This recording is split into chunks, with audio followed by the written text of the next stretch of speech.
Part 30.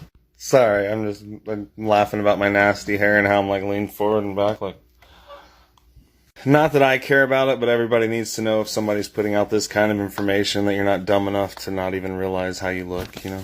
So the 144,000 were with Christ before the mark of the beast. Now, whenever we get to Revelation chapter 20, people read that wrong. They read it as if all of them were there together. No, these are subject chapters.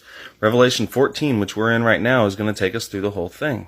The first people in the reign of Christ, in the 1,000-year reign, were those who were beheaded for their testimony. The next people were those who didn't accept the mark of the beast, which it tells you right here. 144,000 are with him, and then the mark of the beast comes, and those that take the mark of the beast are tormented. But those that overcame the mark of the beast, that were left behind, that didn't make it out and fled into the wilderness, they were caught up in the clouds to meet them in the air. Listen to what he says next. This is why next.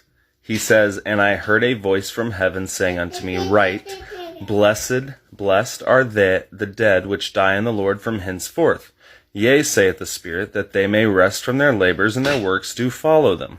So we have the 144,000, which were the first fruits unto God in 66 AD.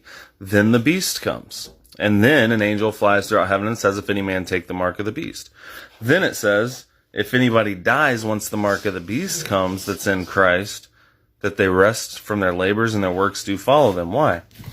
Because the dead in Christ rise first. Then they which die throughout there are caught up to meet them in the clouds, who didn't accept the mark of the beast. And once this part of it is finished and all of the believers are saved by the seventh trumpet, then the next part of this reaping happens. So first it's going to tell us about those that are saved and who didn't take the mark of the beast. It tells us about those in the first resurrection here, and then those who didn't take the mark of the beast, and it tells you what that looks like at the end of it.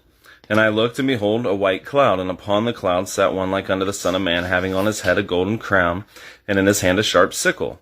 And another angel came out of the temple, crying with a loud voice to him that sat on the cloud, Thrust in thy sickle and reap, for the time is come for thee to reap, for the harvest of the earth is ripe." That's the good people. Once these people were done not taking the mark of the beast, then they are all reaped, because this happens at the seventh trumpet. "And he that sat on the cloud thrust in his sickle on the earth, and the earth was reaped.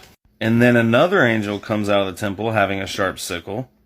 And he had power over fire, and he said, Thrust in thy sharp sickle, and gather the clusters of the vine of the earth, for her grapes are fully ripe." Because once this seventh trumpet happens, and all those who didn't take the mark of the beast are with Christ, then the wrath of God can come, which is why that's what the next chapter is about. It will end one of these subjects by explaining it in the next chapter. The angel thrust them into the great winepress of the wrath of God, and blood came up to the horse's bridle.